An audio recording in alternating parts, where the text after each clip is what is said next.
Everybody give a warm round of applause to a brave man, a man with no fear, a man with a golden smile.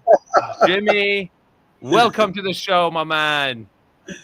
Thank you for that very beautiful introduction. I'm not really good at fluffing stuff, but I really want this live to succeed. So Okay. we could present. I would do anything. Gimmy, how you doing, my man? I am doing fantastic. Life is beautiful.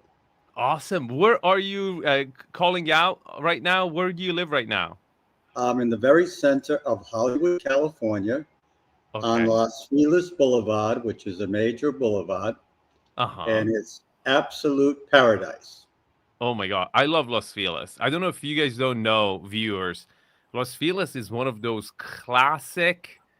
This is Los Feliz Boulevard. It might not be in Los Feliz. He said Hollywood, but just so he dropped in, or Los Feliz. Some people get very offended if you don't pronunciate some words, not all of them, correctly in the Spanish tone.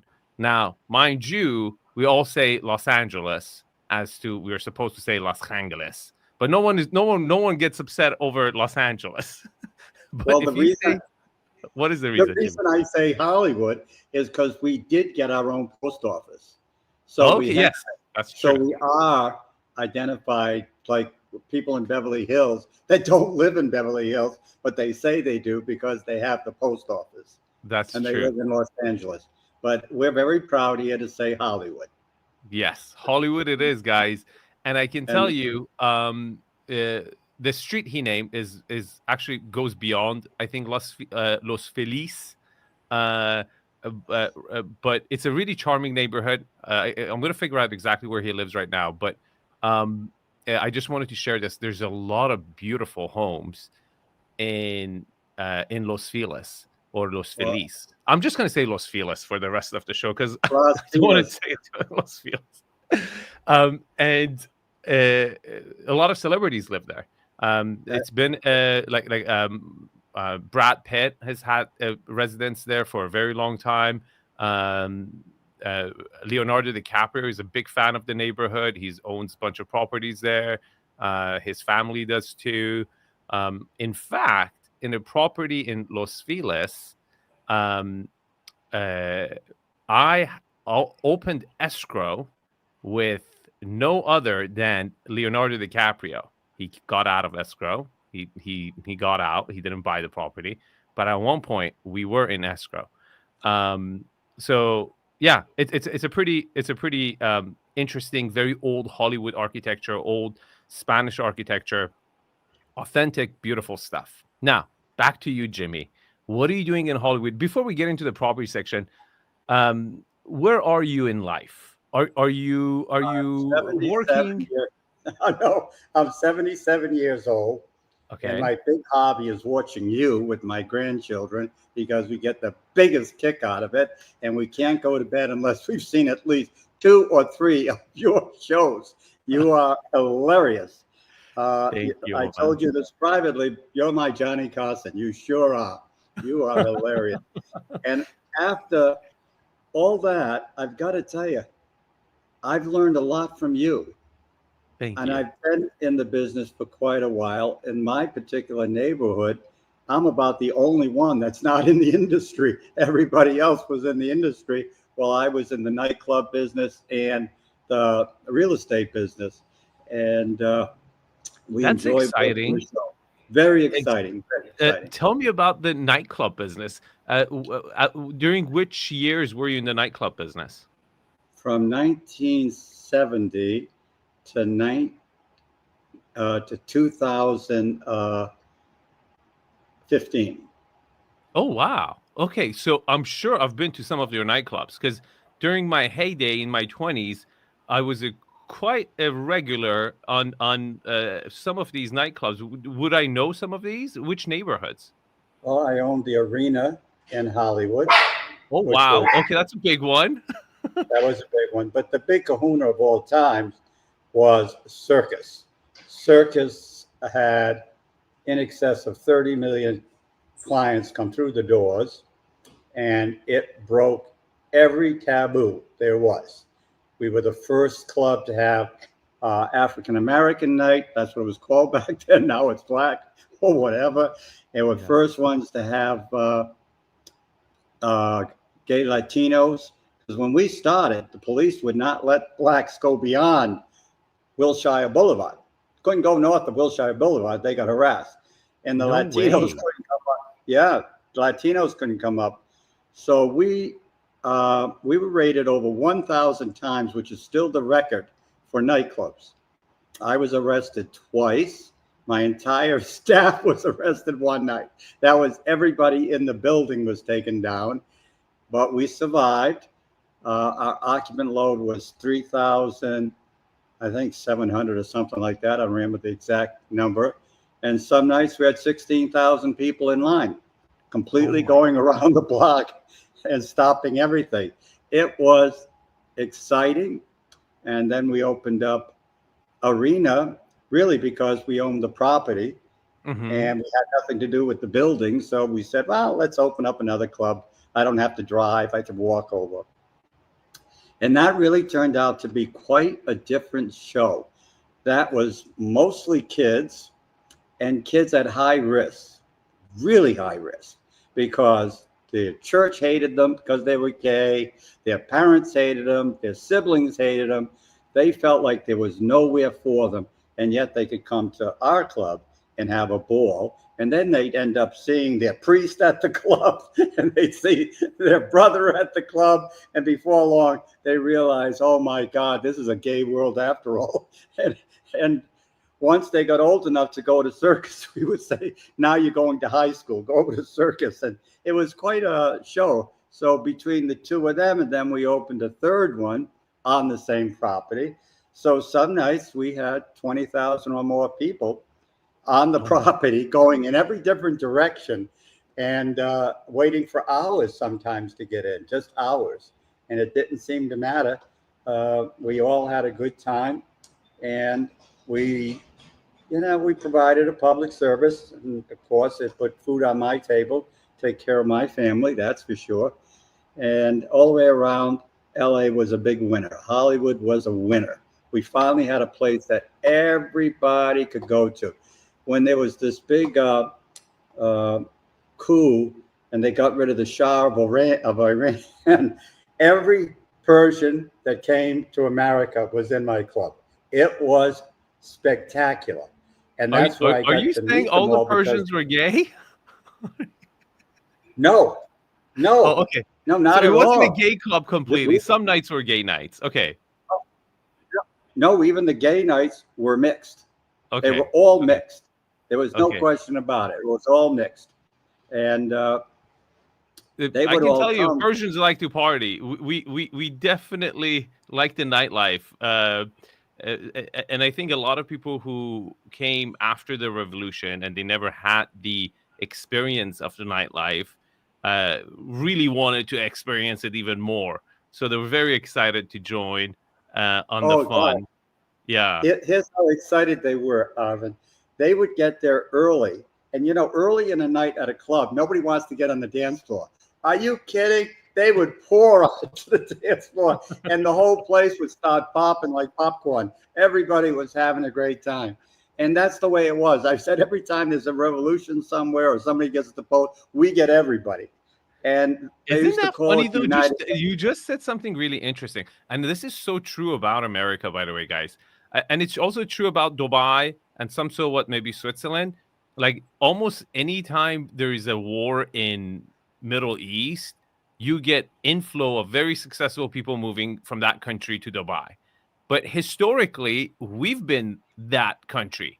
If you look at from even Vietnam to Korea, you look at Iran, you look at Syria, almost the ultra wealthy of people in the troubled countries that are going through a revolution or a war. A lot of them come to the United States, and we've had that benefit of inflow of not just diversity, which makes this country, I think, amazing. I think it's great that we have so many different ethnicities within one country, but also knowledge, that region and money. You constantly get inflow of extremely wealthy people, the top tier, moving to United States, bringing their money, bringing their family, bringing their kids, and investing, right? So I think it's been a kind of a driver for the economy for the past 30, 50 years. I think maybe Dubai has recently taken the mantle for some time, but we're still up there. Okay, sorry to just throw that in there. No, it's very, very true, and it's important to put out there. We were very lucky. I got to tell you something. We never had a single fight with the Persian crowd. I can't say that about any other of the groups that came. Not one fight. It was all love. It was all love. That's cool. So tell me now, there's like, I just remember this headline. Now that you're in the industry and you know this business, apparently, or allegedly, shall we say, Lisa Vanderpump wanted to renew her lease on a commercial property, a gay bar called Pump. Yeah. And they quoted her $2 million a month.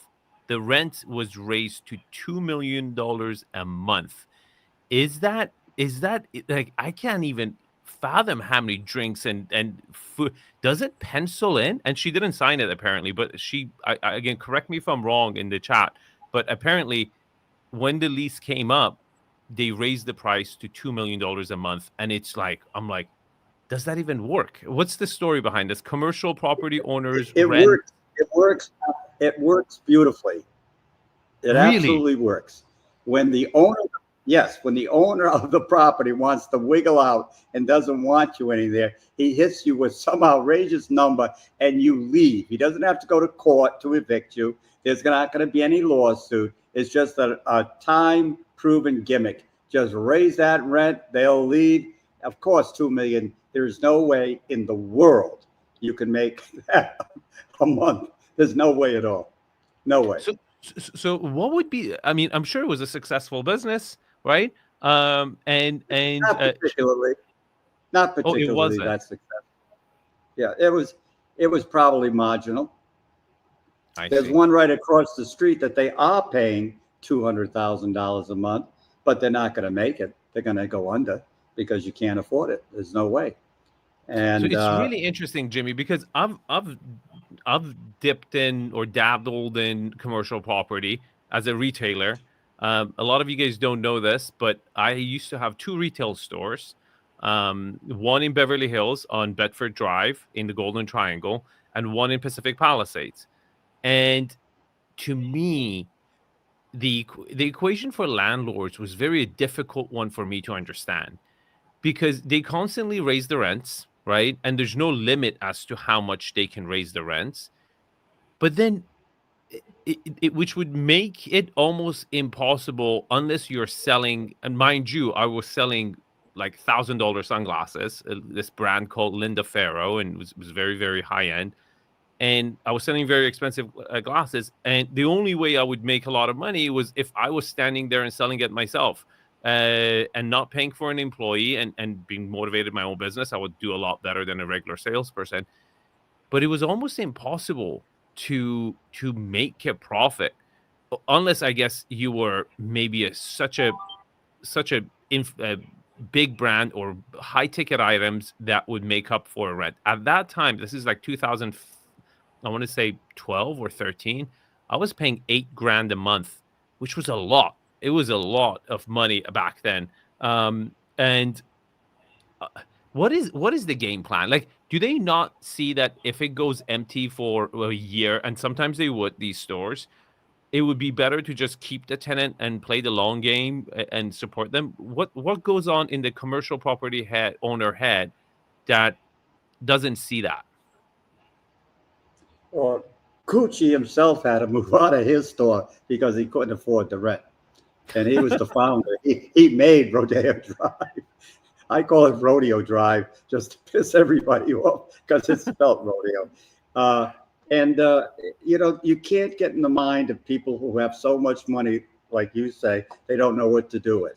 And so they have the property. It sits there empty for 5 years. Then they land a tenant, and they're happy. And that's the way it goes. There's no getting in their head. There's no logic to it. It's just an amazing situation. Interesting. So it's just interesting, very interesting. To me, a retail store, because they normally not own just one; they own the whole block, right? So they own like at least 4 or 5 properties on the same block. Like, at least the building that I was in was like that, or the street that I was on North Bedford Drive, and to me, like having it vacant one, it would be a kind of an eyesore and would hurt the other businesses as well, which could have a kind of a trickle effect down the road. And then you would just see these businesses come and go. They would come like somebody has a dream. I felt like they were just like bankrolling or bidding on some idiot is going to come up with this dream of a retail store, and they're going to come open up. They're going to dump a lot of money. 5 years goes by. They know they lose money, and towards the end, maybe they make a little bit of money, but then towards the end, they're like, why the hell am I doing this? Retail doesn't work because retail is suffering due to online competition anyways. And then, but there's enough people with that itch and thing in their stomach that they always wanted to have a retail store, and you get enough people to try and fail, and that's the business. You just use and abuse them. Well, it's an ego.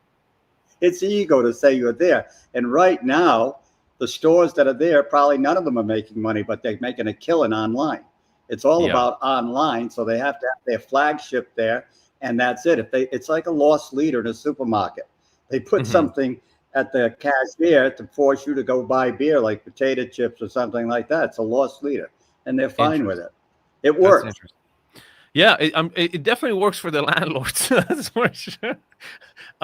Okay, so Jimmy, tell me about your residential real estate. Tell me, where are you living right now? Where are you planning to move? Are you planning to build a dream house? What's going on, my man?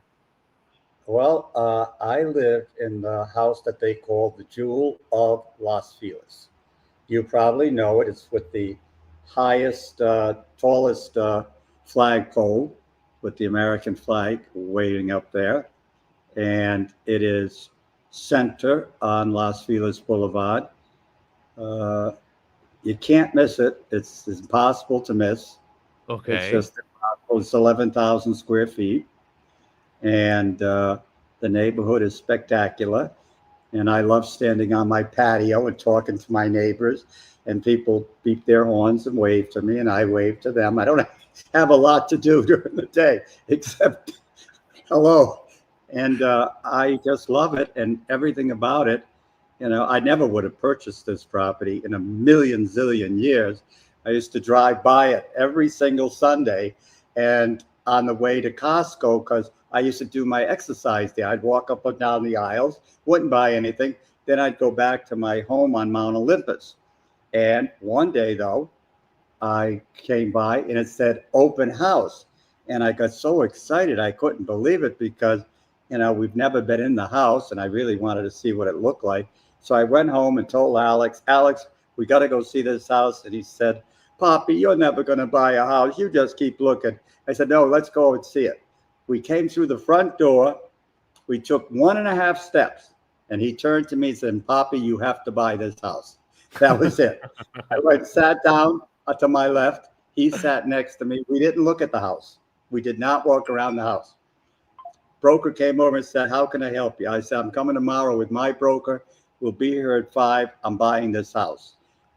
The next day, we showed up at the house at 5 o'clock, and I wrote down on a piece of paper what I was going to pay for it. I gave it to my broker. He gave it to her broker. They went in the kitchen and gave it to her. And I told him, I said, if she changes that, I'm leaving.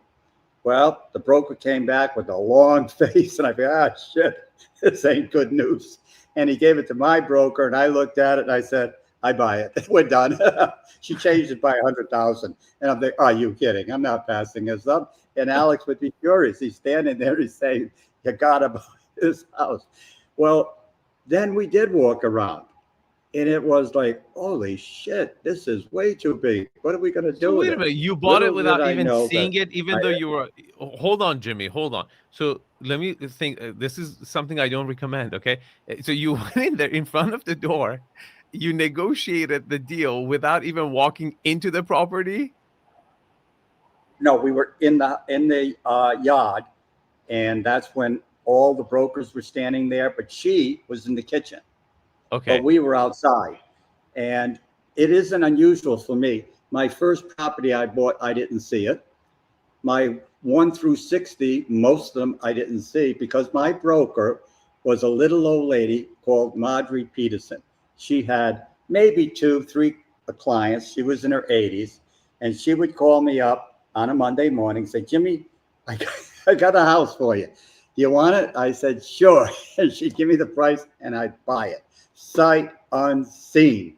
Know nothing about it. Then drive by it a few days later, and Ed would say to me, I'd say, Ed, we just bought that property. He said, I didn't even know we owned it. And then when we sold it, I'd say, we sold that property. He says, I didn't even know we owned it. So that's how I did business. It didn't make a difference to me. We used to sit there every afternoon right next to McDonald's on La Brea and having Big Macs and playing hearts. That's what I was doing, and buying the property. And the escrow company was right next to me, and he might have done 5 escrows a month or something. There was almost nobody there, Harold, but he had all my business. So I was very happy. So very, Jimmy, very you happy. must have had enormous trust in Margaret, right? How did the deal flow happen? Like, were you fixing them up? Were you selling them? No, I would take the properties and I would just keep them closed. I wouldn't rent them, because I did that once and I had so much trouble with the tenants. And so I said, you know what, just let it sit. I had a couple guys that went around, turned the water on, flushed the toilets, but I didn't go into them. Sometimes, I got to tell you the truth, I actually forgot which ones were mine.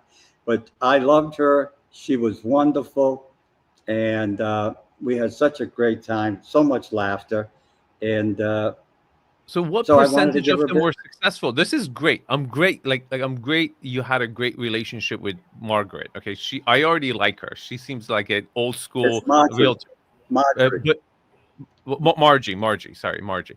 So what, but I want to know kind of your performance. Okay. Financial performance. How long did you end up keeping them, and how profitable were they? I kept every one of them for at least 2 years because of the tax situation. Okay. You had to keep them. And I made money on every single one of them except one. I did not make money on that one. I lost a few thousand, nothing big, but I wanted to unload it because I was selling several parcels to a builder. And so I had to let that one go. And when I prorated it, I was a little on the short side. So that was like a day of reflection. So I had to let that one go. Any of them were, because, okay. So what was Margie's secret? She knew how to find value. She would only bring you properties that she thought it was valued well. We never even negotiated prices. If she told me it was 155,000, I paid the 155, because I figured if people needed it and that's what they wanted, just pay it. I'll make the profit at the other end. It always grows. Stop being a jerk. Just keep going. Don't insult people. Here, I gave her 100,000 and just took it and had no idea. We closed escrow, I think, in 10 days. And then I had a monumental task of not remodeling, but refurbishing. There was a lot of things that had to happen. But yeah, I had a different kind of pro forma in my brain. I just figured, okay, you got it now. Just take care of it. Make sure the staff take care of it. Were you using these properties? Were you using these properties for depreciation for your taxes? Yes, I was using them for whatever my accountant came up with. But the bottom line was, at the end of the day, I would sell the residential properties and buy the commercial. She was not my commercial realtor. My commercial was Major Properties, Jeff Luster.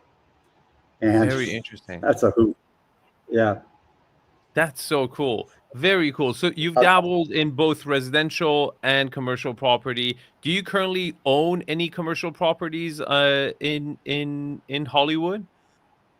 No, I sold my last one. It's the largest still in Hollywood. I sold it in 2015. It's on Santa Monica Boulevard. It has my name on it, and everybody says, "Oh, you own it." No, I don't. They put my name down just to be nice to me. That's all. But it says La Pietra Place, and it's right at 6655 Santa Monica Boulevard. I think we got almost 800 units, but it's a spectacular location, and that was that the last one I sold? That was the last commercial property that I sold. Very interesting. Now, Jimmy, Yeah. I believe you live in this beautiful property in Los Feliz or Los Feliz. Are you comfortable? Los Feliz. Are you comfortable sharing the address so I can show it, or if you're not, I'm totally fine with it. Well, you can show it. It's 4801 Los Feliz Boulevard. All right, guys, let's jump. Hold on. Hold your tiger, buddy. We're going in. Okay. Type in the address. Actually, just tell me. Hold on. Dismiss. Okay. What was the address again? 4801 Los Feliz Boulevard. There we go, guys. Let's go.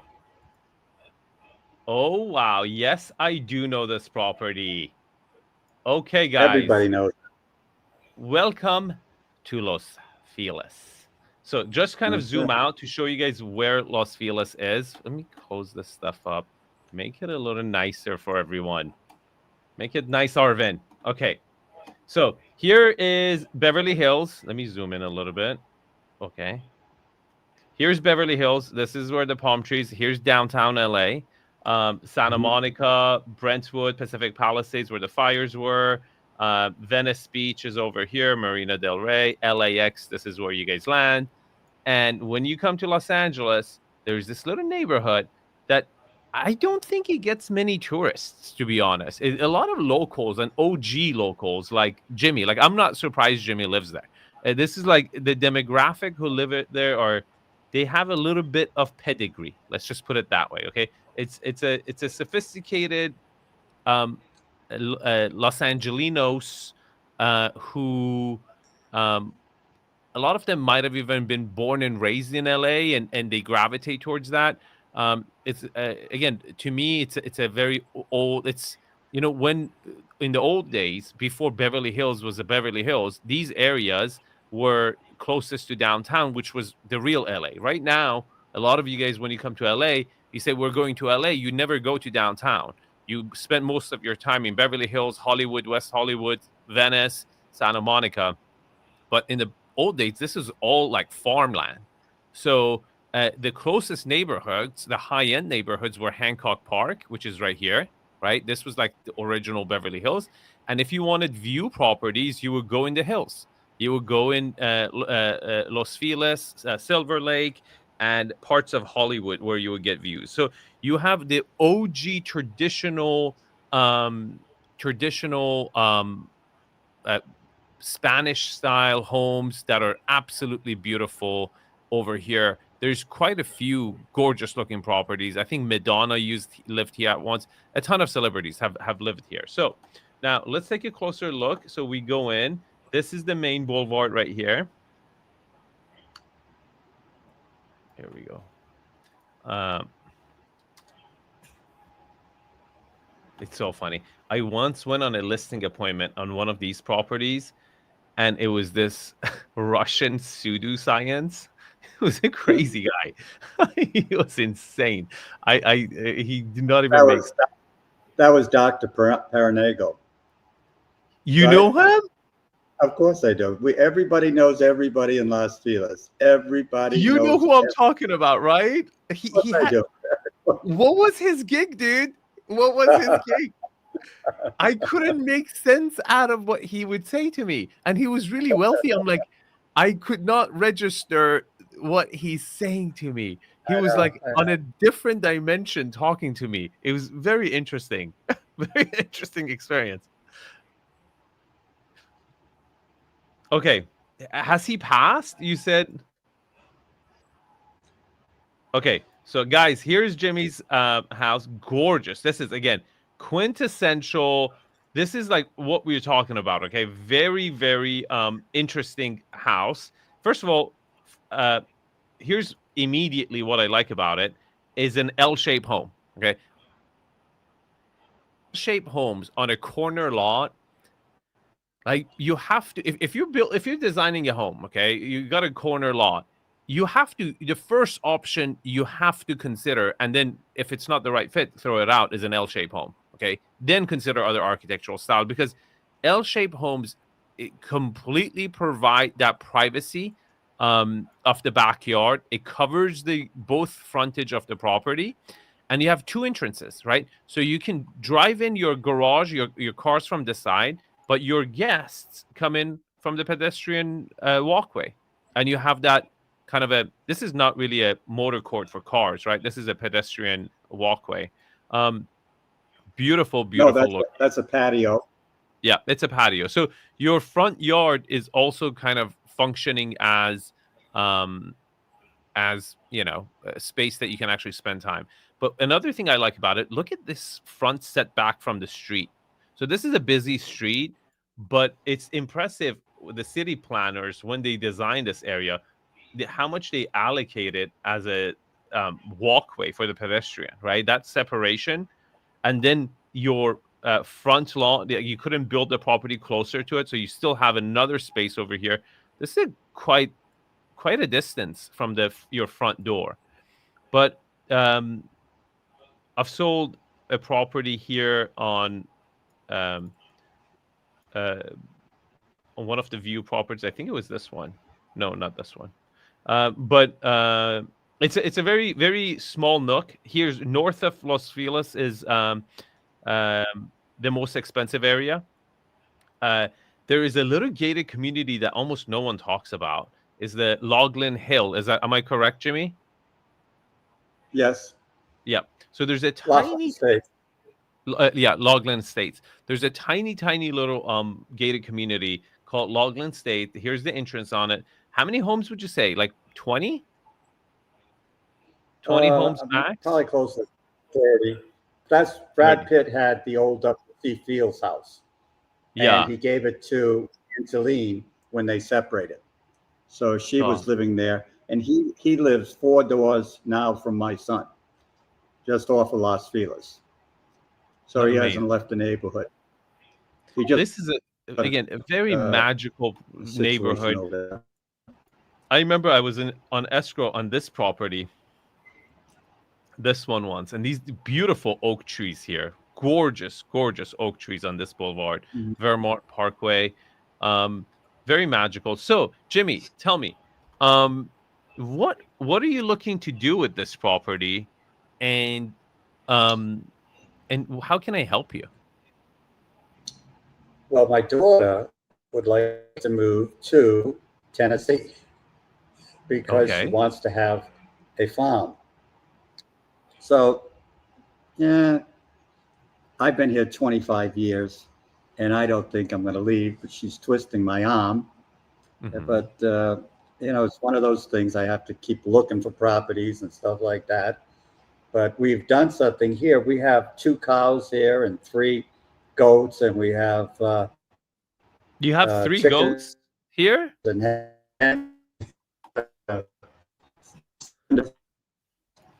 and we've got 1 gecko. Wow. So what you saw, the tennis court is actually right now has a barn on it. And so all the animals are up there, all the cows are and all that. It's quite nice. We were on that show 90 Day Fiance or something like that. They showed all of that. It was quite, showed it when the cows were actually in the house, because the cows are allowed in. See, the difference between what you show all the time, right? You show houses, you show people's museums. Yeah. We have a home. Yeah. Every single inch of this home is actually utilized, which you would like. And there's only 1 hallway, and it's open on one side, and it just connects all the bedrooms. And I know you'd love that. Downstairs, not a single hallway. The Amazing. You So it normally is would a get like true home. Used yeah, it's every hard not to get hallways on the second floor because you're stacking the bedrooms, right? It becomes very difficult not to have hallways on the second floor. Um, but now, it's go ahead, Jimmy. but it's open. Yeah, It's Jimmy. open on one side. It's open completely. You don't. It's a huge hallway. It's wide enough to do your two people walking side by side.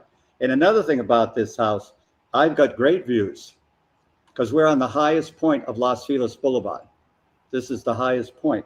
So I have views of downtown. I used to have views of the ocean in Catalina until the shrubbery and everything grew and blocked that out. But we've got some great views here. All right, guys. I'm pulling it in to see if I can find any pictures of the property, and I'm not finding anything. Interior photos.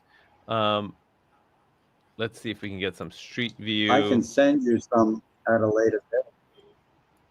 Here we go. Let me share my screen. Okay, so let's go to on this side. Here's the large Los Feliz Boulevard. You can see the property from here. Was it renovated at some point? She was starting to renovate it when I moved in, and she took out some key elements in the one area. Stop right there. See that street? The unique still concrete, the original concrete. And the city wanted to pave it over. And I said no, and we ended up keeping it. So it's one of the few concrete streets you'll find. And when it goes up, it turns into, yeah, you can see this nicely. That's, there are many, many big balconies, of course. Mm-hmm. The property goes all the way past that car. Keep going.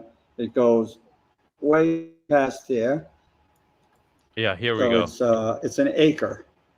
And it's in huge. Las Vegas, you don't get, it's just shy of an acre. You don't usually get houses that big. No, you don't. This is considered a very, very big one. Jimmy, now let's talk about Tennessee, my friend. Have you monitored any properties in Tennessee that you're considering? Oh yeah, I've looked at hundreds and hundreds and hundreds. We have a broker there that is been working with us. She's a friend of the family. She's been my friend for a long time, and she's been looking. You know, the bottom line is this: I'm a Pisces, and I go back and forth, back and forth, back and forth, and you know, I just feel like this is the place. I should stay here until they carry me out, because if she wants to move, that's fine. The kids are all. I've got two of my grandchildren living here, and one living 4 doors from me. And these two are old enough. One's going to college next year. So I'm going to look for it, and maybe she will decide that she will go there and find it. She needs to have a minimum of 5 acres. And she needs to have a minimum of 4 bedrooms. Yeah, but she is so grounded and down to earth.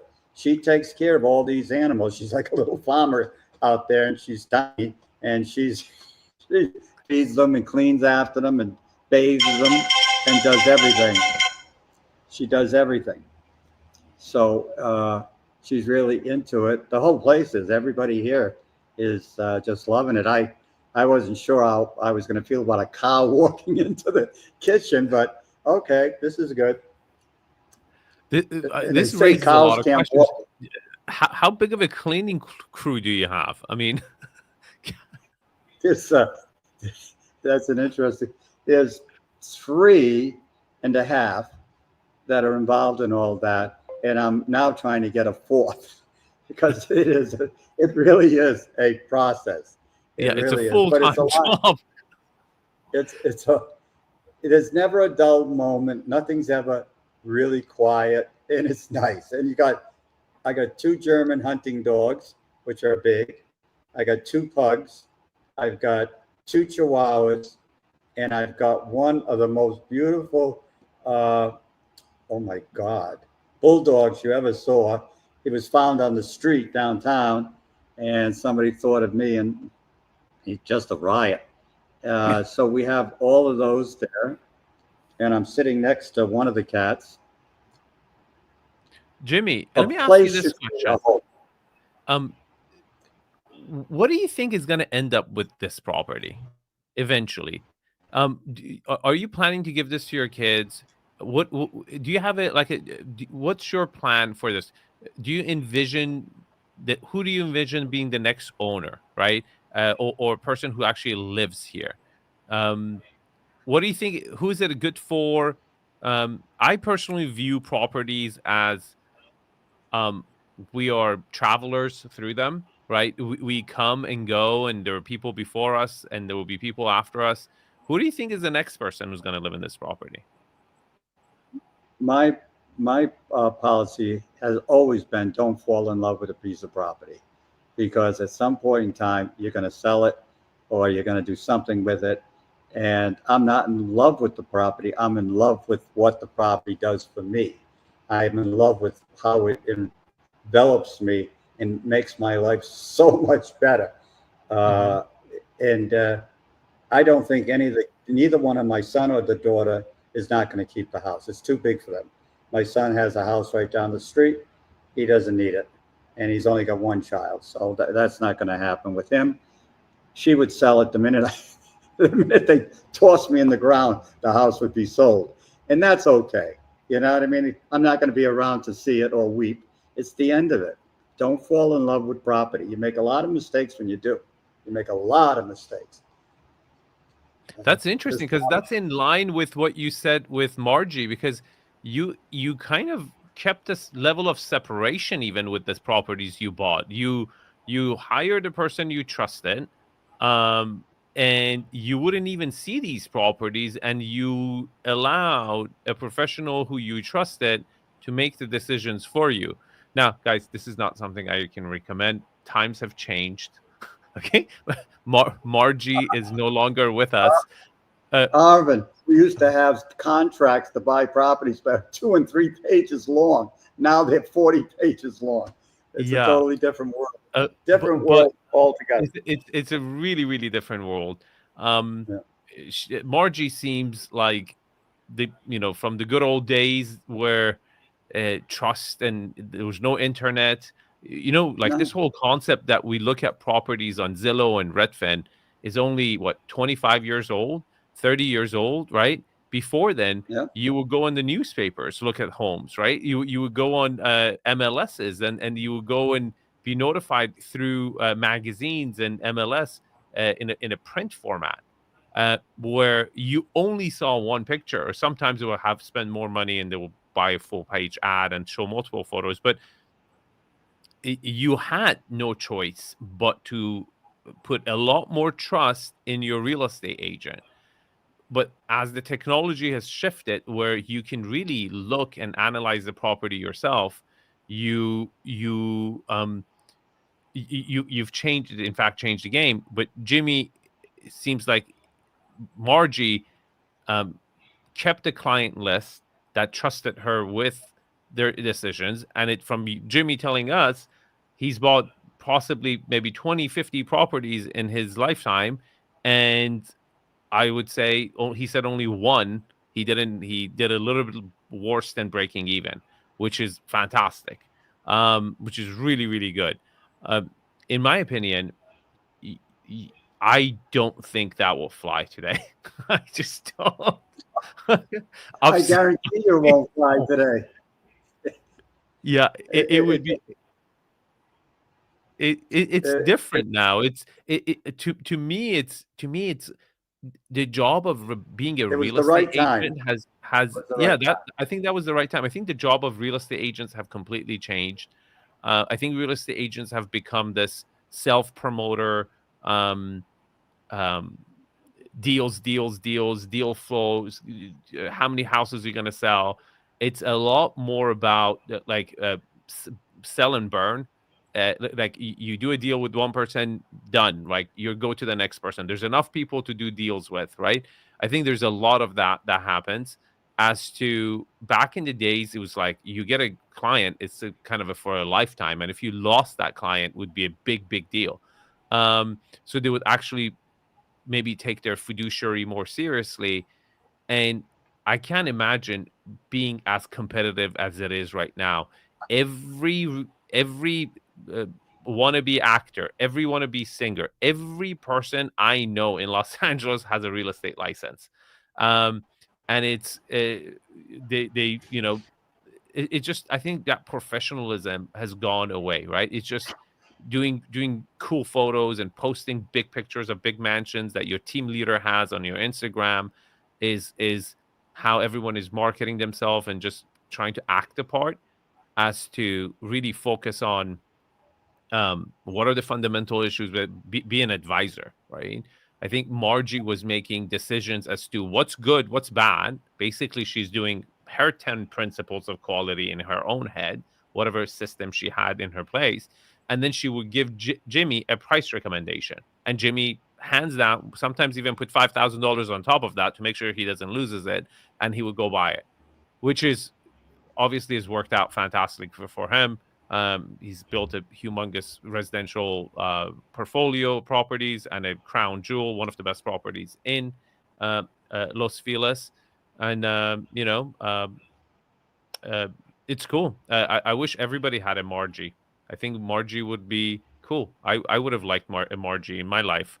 But now I have my 10 principles. So there you go. Okay. Jimmy, maybe we can one day help you, my man, find that property in Tennessee, evaluate them. So we would like to keep you on and bring you on other shows in the future. And if you could share with us other properties that you've planning to buy in Tennessee, or maybe pictures of the current property you already have, people would be interested. You seem to have gone through quite an exciting life. I'm sure you can share a lot of stories with us. Being in the nightlife,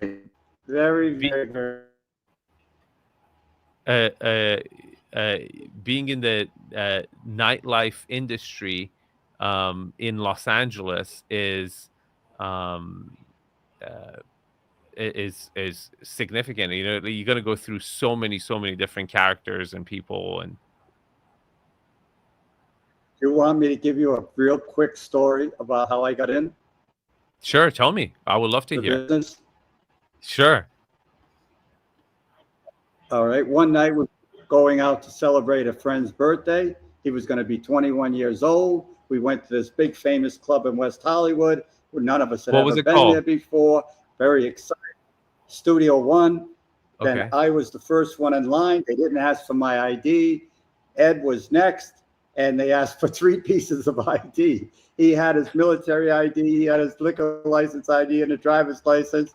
Then the next person was the birthday boy. He didn't have an ID. He wasn't 21, but he was blonde, blue-eyed, 6'2", 185 pounds. No problem. Get him right in. Next person was a black friend, and they weren't letting him in. So they said they're not going to let us in. And so I asked for the manager. The manager came down, and before we got to say one word, he said, well, you can come in, pointing to me, and Lee could come in, the white guy, but nobody else could come in. So we got in the car. We went to the valley to a place called Oil Can Harry's. They gave us a table. They were super nice to us. The next morning, I woke up, and Ed said, do you know what you said last night? Oh, shit, I don't. I was so drunk. I don't know what I said.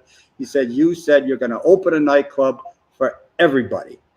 And I said, well, if I said it, we're doing it. You go downtown. I'm going to Hollywood. I went to Hollywood. He went to Hollywood and found a telephone number, gave it to me. I dialed the phone. No such thing. So we drove to Hollywood, and the huge sign up there, the telephone number was right. Hit the doorbell, and it bing, bing, bing, nobody. Finally, somebody hit the buzzer. We walked in, took a few steps, and at the top of the stairs, the light was blocked out by this humongous human being. And he says, what do you want? And I said, do you know who owns the building next door to you? And he says, I do. What's it to you? And I said, well, I'd like to lease it. He says, I don't have time for you. Do you know who I am? How would I know? I can't even see your face. It's so dark. I invented the mini skirt. I'm going to New York for a fashion show. I've got it to LAX. Well, come on up, because I've had it for Feliz for 3 years, and you're the first person. So I go up and walk behind him, and this man is huge, at least 450 pounds. We're behind him, and we look like two chipmunks. I weighed about 118 pounds then. We sat down. He said, what are you going to do with it? I said, a discotheque. And he says, what's that? And I told him what it was. And he says, okay, give me some money. So I took out a check and I wrote it. I handed it to him. And he said, what's this? And I said, you said give you some money. He said, but it's only $10. And I said, well, I know it's not going to bounce. He called his secretary, gave it to her. Fast forward, we got the keys. On Monday, he calls me to tell me to get out. He found out I was a queer and he didn't want us in there. And I was going to bring all the bad people and this and that. And I said, you have your lawyer call mine. Of course, I didn't have a lawyer. I didn't have any money. But now it was off the hook. I didn't have to come up with the money to pay his rent. We're shopping, not even 2 days later, and C. Arnold Smith, who was a friend of President Nixon, was opening a bank. And there was a whole line of people. I said, why are you guys in line? He said, oh, they're giving out credit cards. What the hell's a credit card? We got in line. Ed got one. I got one at a $500 limit on each one. We went down Hollywood Boulevard. Back then, it was all banks. All banks. Boom, boom, boom. I run in, get the money, run in, get the money, because there was no interaction. They didn't know. So at the end of the day, we had 30,500. We couldn't figure out why we had an odd number. We had enough money now to do the club. I got it back then. I got all the sound and light put in with no money. My landlord was threatening to kill me. He used to put these horrible signs up, right? And finally, the day came to open. I walked up there and I said, Mr. Keel, just want you to know, we're opening tonight. I'd like to invite you. Get out of here. I'll kill you. I'll kill you. I'll do this to you. All right. That night, he showed up. He was showing up with the most beautiful woman in the world. She looked like Anne Margaret. She had black stiletto shoes with a bright red cocktail dress, red, flaming red hair. She looked spectacular. And the two of them danced for hours. That man at his weight never stopped dancing. He comes over to me at the end of the night and says, okay, kid, I'm going to give you a lease. All right. The next day I wake up, I can't move. Ed says, you got to get out of here and you got to go over there because that man's going to change his mind. I drove over there. He's pulling in the parking lot exactly when I do. I walk over to him. So hi, Mr. Keel. And he says, I've changed my mind. I'm not giving you the lease. And then he took his finger and he poked me in the chest and said, how do I know you're not going bankrupt? And then I had to estimate where I thought I could do the most damage. And I took my finger and I was hitting the doughboy. How do I know you're not going to go bankrupt? Of course, he went bankrupt first. He laughed. He gave me the lease. And we became best friends. And he embraced the community. He embraced Black people, gay people. This was a man who survived Auschwitz. This was a man who had a tattoo. He hated the world. And now he comes 1 month to pick up the rent. And I said, I'm not giving you more rent. He said, what do you mean? You get rid of that shit box you're driving. It's embarrassing. Every time you pull into the parking lot, I feel sorry for you. Of course, the next month he came in with a brand new Cadillac. And I said, I'll bet you didn't buy it. I'll bet you leased it. He said, you're right, I did. This man wouldn't spend a nickel. Wouldn't spend a nickel. But he was the nicest man in the world. He walks in one night. We weren't open or anything. He says, Gene, I want you to own the property. You want to buy it? I said, of course, Walter. No problem. Goes home, takes a shower, sits down, dies. Dies. Go to his funeral. Brother comes over and says, I'm the executor. Walter called me before he took the shower and died and said, he offered you the property. You said yes. So I'll honor it. In comes his ex-wife. She says, not so fast. The will was changed. I'm the executor. It took me 10 years battling with her to get that property, but I got it. Oh my And God. that's how I What kept a into the nightclub story. business What in a a big way. story. A $10, and I regret not saving that $10 check when it was processed. But see, he was so cheap that he made his secretary take that to the bank. A $10 check, and that's that's it. You took the money, regardless of the amount, we got a deal. So And the rest because is he history. We just accepted galloped because he along. accepted Then, you know, just walk me through this. So because he took that $10 check, it commenced the agreement. Is that yes, it could stand in the court of law, right? 100% stand in the corner law. He took money, and that's it. Shouldn't have taken the check. Shouldn't have cashed the check, but he did. And I did. And honest to God, I wasn't sure if that $10 was going to clear, but he took it, and it did clear. And I've got another story just as bad when I bought a big 2-acre commercial property in Hollywood, but I'll have to save that for another time, I guess. Jimmy, we would love to have you again. We would love to have you again. Come back. We will invite you back to the show with more properties and more stories. How about that? Yeah, I'll send you some pictures of the house so you can see what it actually looks like now. Sure. I shouldn't have said house. I should have said home, because that's what it is. It's it's a home. Yeah. And so it's been a joy talking to you and to your other guests, and looking forward to seeing you in a little while. Jimmy, thank you so much for, first of all, supporting the channel. I'm so grateful for all you guys watching the videos. Without you guys, the channel wouldn't be anything. I feel like I found my people, and it's such a great pleasure when I hear you enjoy the show, the videos I make with your family sitting down. That really makes me happy, and I want to say thank you for that. And you're always welcome on the show. We would please email those pictures. And if you're watching this, you want to come on the show, Okay. we would love to have you. All I ask is don't wait till next week. Well, actually, next Thursday, I'm not having a show because I'm taking a little time off that week. But the week after, on Thursday, I will be on. And you have 2 weeks to prep for it.